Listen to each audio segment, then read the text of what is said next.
வணக்கம் குழந்தைகளா. அம்மா, நான் ஒரு விடுகதை கேட்கட்டுமா? கேளே. கண் சிமிட்டும் ஒன்று, மணி அடிக்கும் மற்றொன்று, கண்ணீர் வடிக்கும் மின்னொன்று, அவை என்ன?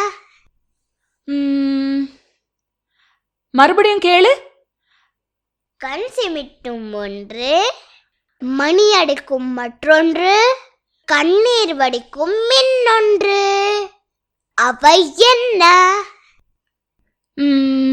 எனக்கு தெரியலையே, நீயே சொல்லு. மின்னல், இடி, மழை. ஆமால, இப்பதான் எனக்கு புரியுது உன்னோட விடுகதை. என்ன குழந்தைகளா, நீங்க கண்டுபிடிச்சீங்களா விடைய? நீங்கள் கேட்டது சிட்டுக்குருவியுடன் விடுகதை விளையாட்டு. சிட்டுக்குருவி பாட்காஸ்ட்ல இன்னொரு விடுகதையோட உங்களை சீக்கிரம் வந்து சந்திக்கிறோம். அது வரைக்கும் சிரிச்சுக்கிட்டு கிரிச்சுக்கிட்டு சந்தோஷமா இருங்க.